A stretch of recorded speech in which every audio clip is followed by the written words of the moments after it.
में नहीं है, तुम्हारे नौकर वश में नहीं है, न तुम्हारे मन भी वश में नहीं है, तो तुम भगवान को कैसे वश में कर सकते हो। सतगुरु कबीर साहब जी कहते हैं कि एक साथे सब साथ या सब साथे एक जाए, जैसे सींचे मूल को फूले फले अघाए। एक मन को साथ रहने से पूरा मन सज जाता है और संसार को साधने के चक्कर में पूरा मन भटक जाता है। जैसे सींचे मूल को फूले फले अघाए, जैसे हम कोई वृक्ष, छोटा सा वृक्ष में कोई पानी डाले तो पेड़ तैयार हो और उसमें फूलता फलता हो, तो पानी डालने वाले का मन भी हरा भरा होता है।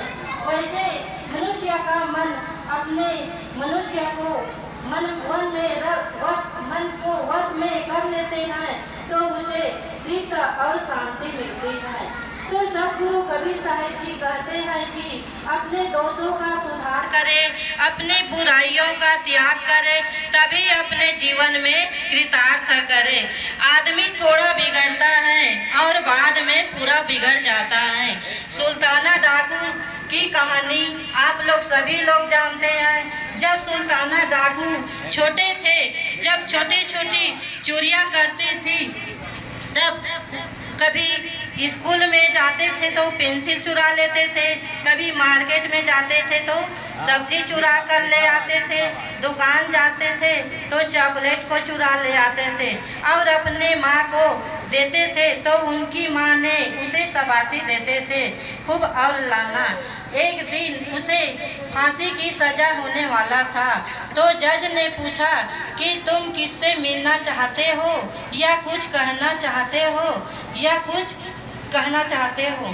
तो सुल्ताना डाकू ने कहा, हाँ मैं मेरे माँ से मिलना चाहता हूँ।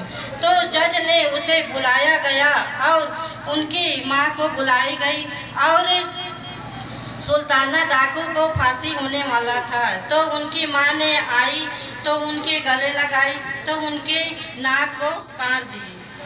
तो सुल्ताना डाकू, जज ने कहा, सुल्ताना डाकू आपको तो एक सजा होने वाला था और दूसरी सजा अपनी माँ के नाक को काट दिए। तो सुल्ताना डाकू ने कहा, यही मेरी बहुत बड़े अपराधी है। जब मैं स्कूल जाता था तो पेंसिल चुरा कर ले आता था, मार्केट से सब्जी चुरा कर ले आता था तो मुझे शाबाशी देते थे। यही इतना बड़ा मेरे ऊपर फांसी की सजा होने वाला है। तो मनुष्य थोड़ा बिगड़ता है और बाद में सुधर जाता है। मनुष्य अपने दुर्गुणों का त्याग करे और सद्गुणों को ग्रहण करे। तो सतगुरु कबीर साहब जी कहते हैं, खोज न खिल अक्षय पद लहिए। सतगुरु कबीर साहब जी कहते हैं कि मनुष्य अपने मनोवृत्ति चेतन स्वरूप को छोड़कर दसों दिशाओं में भटकते हैं, न अपने मनोवृत्ति चेतन स्वरूप को छोड़कर दसों दिशाओं में भटकते हैं। मनुष्य अपने जीवन में न मनुष्य ईश्वर के पास जाते हैं और सभी देवी देवता में जाते हैं, नदी नाला में जाते हैं और अपने आत्मा को नहीं पहचान पाते हैं। तो किसी ने कहा है कि जब संसार को बनाया, सभी जीव जंतु को बनाया, तब मुझे पश्चाताप नहीं हुआ।